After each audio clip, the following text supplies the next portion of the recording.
की सलामती हो। आइए एक बार फिर अपने सरों को झुकाएंगे। आसमान और ज़मीन के बादशाह खुदा यीशु एक तो जो कुल कायनात का मालिक, कुल कायनात का बादशाह है, हम तेरी शुक्रगुजारी करते हैं कि आज के इस दिन में खुदा तूने हम सबको मौका अता किया कि हम तेरे पाक हुज़ूर में झुक सकें और खुदा तेरे पाक कलाम को सुन सकें। खुदा मैं इस लायक नहीं कि मैं तेरे कलाम की तशरीह को बयान करूं, लेकिन खुदा को अपने अल्फाज देना जिनके वसीला से खुदा तू मुझे इस्तेमाल करना चाहता है। तो खुदा आज के कलाम के वसीला से खुदा हम सब बरकत पाएँ और कसरत की बरकत पाएँ, इसी के नाम से आमीन। Hallelujah hallelujah hallelujah hallelujah. हम जितने यहाँ पर आएंगे हाल में हमारी आवाज़ आनी चाहिए। Hallelujah hallelujah. मेरे अजीजों, इससे पहले कि हम खुदा के कलाम की तरफ बढ़े, सबसे पहले एक सवाल है जो चंद दिन पहले हमसे किया भी गया और वही सवाल मैं आपसे भी करता हूँ कि जब यीशु मसीह की पैदाइश हुई तो मुकद्दसा माँ मरियम जब यीशु मसीह उनके पेट में थे तो उनको कितनी मुसीबतों का सामना करना पड़ा। ये सवाल चंद हमें पहले हमसे किया गया और यही सवाल है कि मुकद्दसा माँ मरियम को कितनी मुसीबतों का सामना करना पड़ा इस दुनिया में रहते हुए जब यीशु मसीह पैदा होने वाले थे। ये एक सवाल है जो कि उन्होंने किया, लेकिन इसका जवाब मैं आपको दूंगा आज इस पहर में चंद लम्हों में कि खुदा के पाक कलाम के मुताबिक मुकद्दसा माँ मरियम को क्या मुश्किलात का सामना करना पड़ा, क्या लोगों का ताना सुनना पड़ा या नहीं। आमीन आमीन। सबसे पहले बाइबल मुकद्दस में से देखेंगे मत्ती की अंजील उसका पहला बाब और उसकी पहली आयत से उसकी 18 आयत से। मुकद्दस मत्ती की अंजील उसका पहला बाब और उसकी 18 आयत से हम खुदा के पाक कलाम में से देखेंगे और खुदा के पाक कलाम में लिखा है, अब यीशु मसीह की पैदाइश इस तरह हुई कि जब उसकी माँ मरियम की मंगनी यूसुफ के साथ हुई तो उनके इकट्ठा होने से पहले वो रूहुल कुद्दस की कुदरत से हामला पाई गई। बस उसके शौहर यूसुफ ने जो रास्तबाज था और उसे बदनाम करना नहीं चाहता था, उसे चुपके से छोड़ देने का इरादा किया। वो उन बातों को सोच ही रहा था कि खुदावंद के फरिश्ता ने उसे ख्वाब में दिखाई देकर कहा, ऐ यूसुफ इब्ने दाऊद, अपनी बीवी मरियम को अपने हाल आने से ना डर, क्योंकि जो उसके पेट में है वो रूहुल कुद्दस की कुदरत से है। उसके बेटा होगा और तू उसका नाम यीशु रखना, क्योंकि वही अपने लोगों को उनके गुनाहों से क्या देगा, निजात देगा। खुदा के पाक कलाम के पढ़े सुने समझे जाने पर खुदा की खास बरकत हो। सबसे पहली बात, जब खुदा का फरिश्ता मुकद्दस यूसुफ के पास आया है, मत्ती की अंजील उसके पहले बात की 18 आयत में हमने पढ़ा है कि खुदा का फरिश्ता किसके पास आया है, यूसुफ के पास। अभी यूसुफ क्या कर रहा है, अभी वो इन बातों को सोच रहा है, अभी उसने इरादा नहीं किया, अभी वो उसके माइंड में है बातें कि मैं अपनी बीवी को क्या कर दूंगा, छोड़ दूंगा, कि मैं मरियम को जो है उसके हाल पर छोड़ दूंगा कि वो जिस तरह चाहे अपनी जिंदगी को बसर करे। क्यों? क्योंकि वो कुंवारी है और वो क्या हो गई है, हामला हो गई है। उसने भी दुनियावी सोच रखी और अपने जहन में उसने ख्याल बनाया कि पता नहीं ये किस तरह हामला हो गई है, लेकिन खुदा का फरिश्ता उसको ख्वाब में दिखाई दिया और वो उन बातों को तब सोच रहा था। ये बाइबल मुकद्दस में लिखा हुआ है कि वो उन बातों को सोच ही रहा था कि खुदा उनका फरिश्ता उसे ख्वाब में दिखाई दिया। अब मेरे अजीजों, एक और सवाल है कि अभी वो इन बातों को सोच रहा है तो खुदा उनका फरिश्ता उसके पास क्यों गया। सवाल है कि अभी उसके माइंड में ये बातें चल रही हैं, खुदा उनका फरिश्ता तब भी आ सकता था जब यीशु मसीह की पैदाइश होने वाली थी। आमीन। लेकिन खुदा का फरिश्ता इसलिए मुकद्दस यूसुफ के पास आया क्योंकि खुदा ने मुकद्दसा माँ मरियम की हिफाजत का पहले ही इंतजाम कर दिया था। आमीन आमीन। फिर हम देखेंगे लूका की इंजील उसका पहला बाब और उसकी 26 आयत। और खुदा के पाक कलाम में लिखा है, 6ठे महीने में जिब्राइल फरिश्ता खुदा की तरफ से गलील के एक शहर जिसका नाम नासरत था, एक कुंवारी के पास भेजा गया जिसकी मंगनी दाऊद के घराने के एक मर्द यूसुफ नाम से हुई थी और उस कुंवारी का नाम मरियम था। और फरिश्ता ने उसके पास अंदर आकर कहा, सलाम तुझको, तुझ पर जिस पर फजल हुआ है, खुदा तेरे साथ है। अब सबसे पहली बात कि फरिश्ता आसमान से आया है और मुकद्दसा माँ मरियम को क्या कह रहा है, सलाम तुझको जिस पर फजल हुआ है। अब मेरे अजीजों, एक छोटी सी मिसाल ले ले। अगर भाई अशरफ हैं, इन्होंने मुझे कोई चीज दी है मेरे ऊपर मेहरबानी करके, और मेहरबानी करके मुझे वो चीज दे दी है, और बाद में ये इस बात का ऐलान कर दे कि इसने चोरी की है, तो क्या इसका मतलब है इन्होंने ये मुझे चीज दी है? इसका मतलब है कि ये चीज जो है ये मुझे बदनाम करने के लिए दे रहे हैं। इसका मतलब है कि ये चाहते हैं कि मैं क्या हो जाऊं, बदनाम हो जाऊं। लेकिन अगर ये मुझे चीज देते हैं और ये कहते हैं कि ये चीज मेरी थी, आज से इसकी है, तो इसका क्या मतलब है कि ये चीज इन्होंने मुझे दे दी है। तो कोई मुझे चोर कहेगा? नहीं कहेगा। क्यों? क्योंकि इन्होंने साथ ही मेरी हिफाजत भी कर दी है, कि उनकी जो चीज थी उन्होंने कहा है कि ये आज से इसकी हो गई, मैंने इसको दे दी है। और फरिश्ता ने आसमान से आकर कहा, फिर लिखा है उसकी 29 आयत में, वो उस कलाम से घबरा गई और सोचने लगी कि ये कैसा सलाम है। फरिश्ता ने उससे कहा, ए मरियम खौफ ना कर, क्योंकि खुदावंद की तरफ से तुझ पर क्या हुआ है, फजल हुआ है। अब खौफ मुकस्समा मरियम के दिल में जो था वो खौफ पैदा हो गया कि अब मैं लोगों के ताने किस तरह बर्दाश्त करूंगी। अब लोग जो है वो मेरे खिलाफ बातें करेंगे, लोग जो है वो मेरे खिलाफ जो है वो मंसूबे बांधेंगे, तो मैं इनका कैसे सामना करूंगी। लेकिन फरिश्ता ने क्या कहा, खौफ ना कर। अब फरिश्ता आसमान से आकर खुदा का कलाम सुना रहा है और कह रहा है कि खौफ ना कर।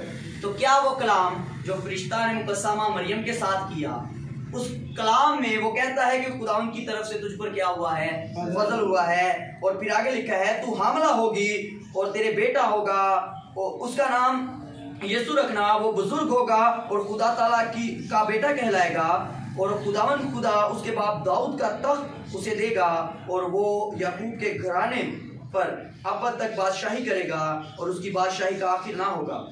अब खुदा के फरिश्ता ने मुकस्समा मरियम को ये बात बता दी है कि तेरे बेटा होगा, और वो क्या होगा, खुदा ताला का बेटा कहलाएगा।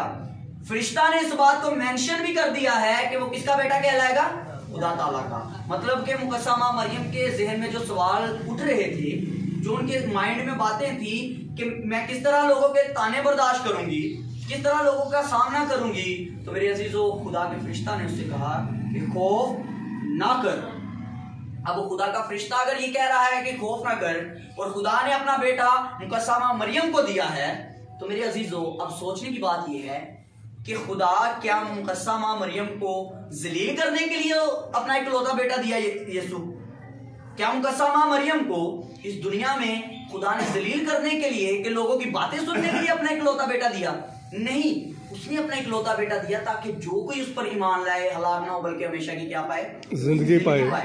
अगर फॉर एग्जाम्पल हम इस बात को तस्लीम नहीं करते कि मुकस्समा मरियम को जो है वो बातें नहीं सुननी पड़ी, हम बाइबल में नहीं पढ़ते, अगर ऐसी बात होती तो गैर अक़वाम जो है इस बात का बहुत बड़ा इशू बनाते। गैर अक़वाम के लोग इस बात की वजह से हमें आजमाते।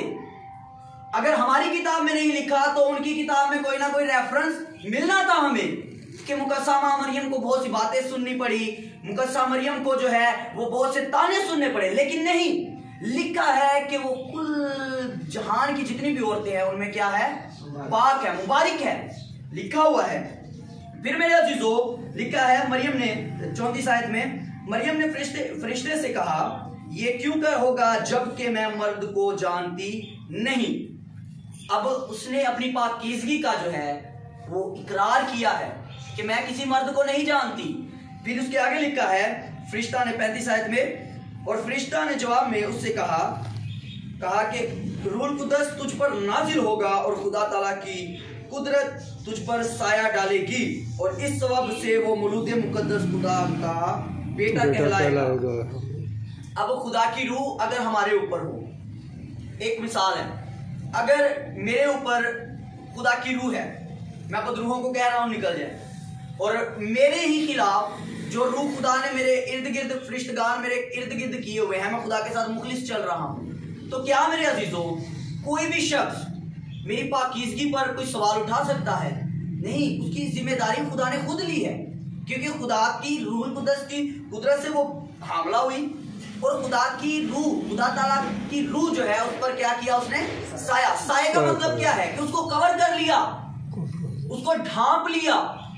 उसकी जितने भी मतलब के लोगों के माइंड में जो बातें थी उनको खुदा ने उसी वक्त बंद कर दिया जब यूसुफ को ख्वाब में दिखाई दिया कि तू अपनी बीवी को मरियम को अपने हाँ ले आ। लिखा हुआ है कि तू अपनी बीवी को अपने हाँ ले आ। अगर कोई शख्स अगर परेशानी हो और मेरे खिलाफ अगर बातें की जा रही हैं तो मैं क्या खुदा की शुक्रगुजारी करूंगा?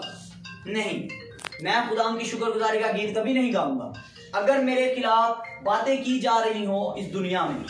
आमीन। लिखा हुआ है उसकी 46 आयत में मरियम का गीत, 46 आयत में लिखा है, मरियम ने कहा कि मेरी जान खुदा की बड़ाई करती है और मेरी रूह मेरे मुनज्जी खुदा से खुश हुई, क्योंकि उसने अपनी बंदी की पस्त हाली पर नजर की। और देख, अब से लेकर हर जमाना के लोग मुझे क्या कहेंगे? मुबारक कहेंगे। इसका मतलब है कि मुकस्समा मरियम खुश है। किस वजह से खुश है? कि खुदा ने जो उसके साथ वादा किया है, खुदा उसकी हिफाजत कर रहा है। खुदा के वादा के मुताबिक वो हामला हुई है और खुदा ने उसकी इज्जत की हिफाजत खुद की है। आमीन। ज़बूर 91 उसकी पहली आयत देखेंगे, उसकी पहली आयत से हम पढ़ेंगे और खुदा के पाक कलाम में लिखा है, जो हक ताला के पर्दा में रहता है वो कादर मुतलक के साया में क्या करेगा? सुकूनत करेगा। जो हक ताला के पर्दा में रहता है वो कादर मुतलक के साया में सुकूनत करेगा। अब मेरे अजीजों, पुराना अहदनामा इस चीज की तस्दीक कर रहा है कि जो खुदा के साये के नीचे रहता है खुदा वो सुकूनत करता है, वो आराम पाता है।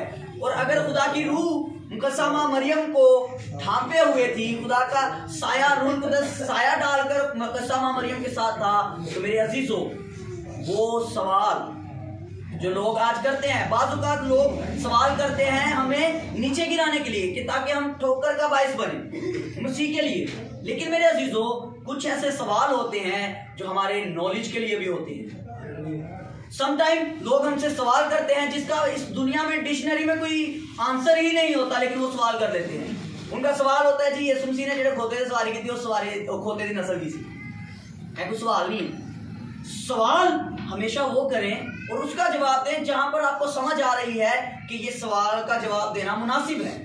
आमीन। अब मेरे अजीजों, मैं इस चीज का दावा करता हूं कि मुकस्समा मरियम को किसी किस्म की परेशानी का सामना नहीं करना पड़ा। क्यों? किसी की बात नहीं सुननी पड़ी। अगर ऐसी कोई बात होती तो हमें बाइबल मुकद्दस इस चीज की तस्दीक कर देती, क्योंकि लोग तो पहले मुंतजिर थे, लोग तो पहले मुंतजिर थे अपने मसीहा के। और यसाया नबी ने, बहुत से नबियों ने इससे पहले इसलिए पेशन गोई की कि जब मसीह पैदा हो तो किसी मुश्किल का सामना ना करना पड़े। यसाया नबी ने नबूवत की कि एक कुंवारी हामला होगी। बहुत से दीगर नबियों ने अपने जो है सहकुल अंबिया में उन्होंने नबूवत की कि जो है एक कुंवारी हामला होगी, और ये वो कुंवारी है जिनके लिए नबी नबूवत करते रहे कि एक कुंवारी हामला होगी और बेटा जनेगी। आमीन। मुकस्समा मरियम को जब यीशु मसीह दे दिया गया तो मेरे अजीजों, ना तो यीशु मसीह की वजह से मुकस्समा मरियम को जलील होना पड़ा, ना लोगों की बातें सुननी पड़ी। किस तरह से? अब एक मिसाल दूंगा बाइबल मुकद्दस में से।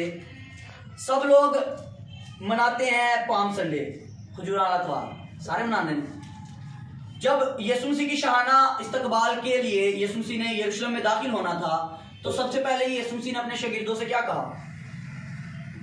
जाओ और सामने के जो गांव है वहां से गधी का बच्चा लेकर आओ। अब शागिर्दों को वहां पर भेजा, एक गधी का बच्चा यीशु मसीह ने वहां पर अपने लिए मंगवा लिया। अब जब वो सवार हुए हैं और जब उस गधी के बच्चे पर सवार हुए हैं तो एक सोचने की बात है, जरा हम सोचें कि आज से पहले लोग गधे को इज्जत नहीं देते। आमीन। लोग जो है वो गधे को कुछ नहीं समझते। हो सकता है उससे पहले जब वो चलता हो तो लोग उसको जो है वो पत्थर मारकर एक साइड पे करते हो, लोग उससे डरते हुए उसका जो मालिक है उसको मारता हो उस गधे को। लेकिन आज जो है वो उस गधे के साथ एक अजीब वाकया हुआ। क्या वाकया हुआ? जब यीशु मसीह उस गधे पर सवार हुए तो जब वो यरूशलेम में दाखिल हुए तो वो लोग जो यरूशलेम के लोग थे उन सब ने उस गधे के नीचे क्या किया? अपने कपड़े बिछा दिए। ये किस वजह से हुआ? यीशु की वजह से, यीशु मसीह की वजह से उस गधे को भी क्या मिली? इज्जत मिली। ऐसा ही है। उस गधे को भी जो है उसका भी शाहाना इस्तकबाल किया गया यीशु मसीह की वजह से। तो क्या वो यीशु जो एक महज एक जानवर को इतनी इज्जत दे सकता है, क्या वो अपनी माँ के लिए ठोकर का बाइस बन सकता है? नहीं, वो अपनी माँ के लिए हरगिज ठोकर का बाइस नहीं बना। और ना ही खुदा ये चाहता था कि मेरा जो बेटा है उसको लोगों की बातें सुननी पड़े। मुकद्दसा माँ मरियम की अभी मंगनी ही हुई है और यूसुफ अभी इन बातों को सोच रहा था, तो खुदा के फरिश्ता ने उसको एक ख्वाब में दिखाई देकर क्या कहा कि उठ, अपनी बीवी मरियम को अपने हाँ ले आ। अब ख्वाब में उसको दिखाई देकर कहा है कि तो अपनी बीवी मरियम को अपने हाँ ले आ। क्यों?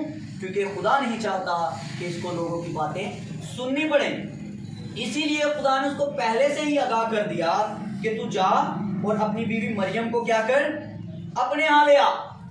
और जब वो अपने यहाँ ले आया फिर लिखा हुआ है कि उससे तब तक ना जाना जब तक बेटा पैदा ना हो जाए। ऐसा ही है, मतलब कि जब खुदा के फरिश्ता ने हुक्म दिया तो उसी वक्त उसने जल्द की, उसने खुदा के कलाम को सुना और मुकद्दसा माँ मरियम को अपने घर ले आया। ताकि ये बातें बताने का मकसद ये है कि अगर कोई हमसे ये सवाल करे कि मुकद्दसा माँ मरियम को जो है वो तानों का सामना करना पड़ा, लोगों की बातें सुननी पड़ी, तो ये गलत है। पैदाइश की किताब में लिखा हुआ है, उसका पैदाइश की किताब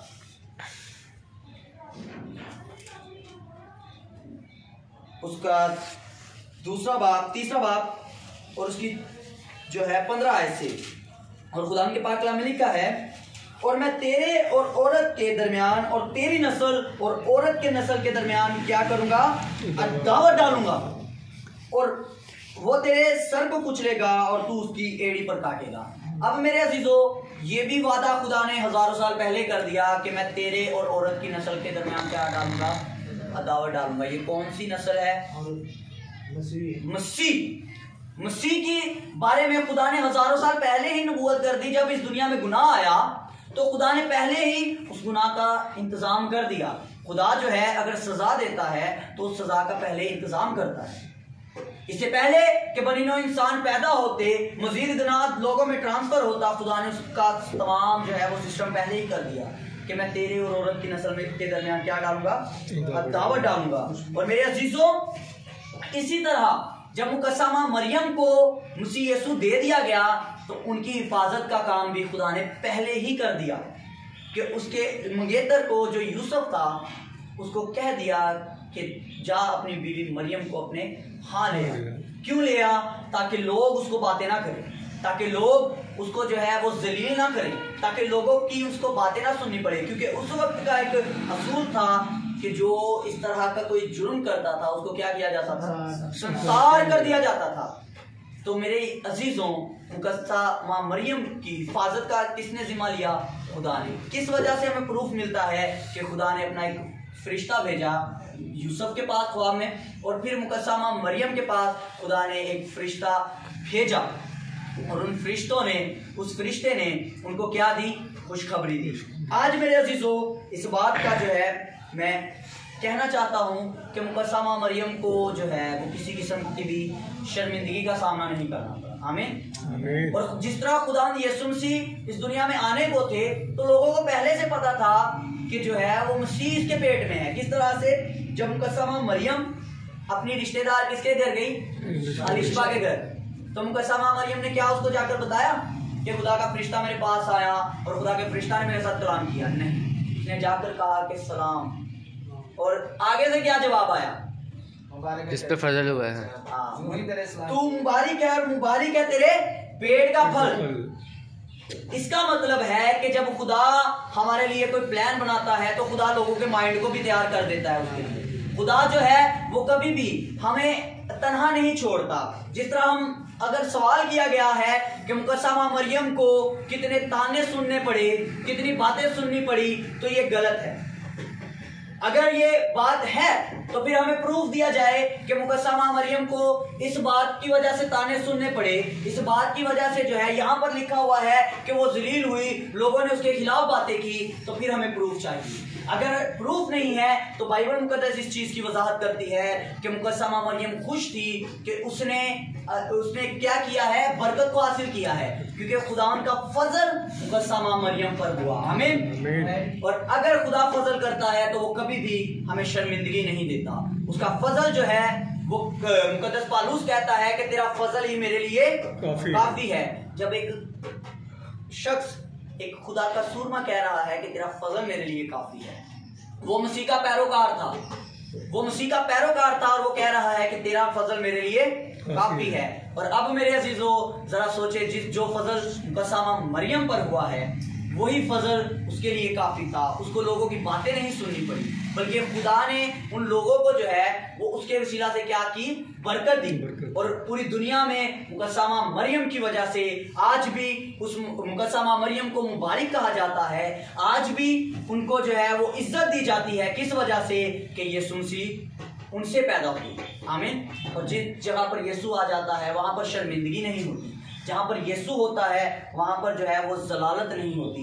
जहाँ पर यीशु होता है वहाँ पर हमें किसी की बातें नहीं सुननी पड़ती। आमीन। क्योंकि जब हम यीशु के साथ जुड़ जाते हैं, यीशु हमारी ज़िंदगी में आ जाता है, तो लोग हमें इज्जत देते हैं, ना कि हमारे खिलाफ बातें करते हैं। आमीन। मेरे अजीजों, इस बात को अपने जहन में रख लें। यीशु मसीह मुकद्दमा मरियम से पैदा हुए और मुकद्दमा मरियम पाक कुंवारी थी। ना तो लोगों ने उनके खिलाफ कोई बातें की और ना ही खुदा ने उनको बातें करने दी। आमीन। तो खुदा आज के कलाम के वसीला से आपको और मुझे बड़ी बरकत दे। आमीन।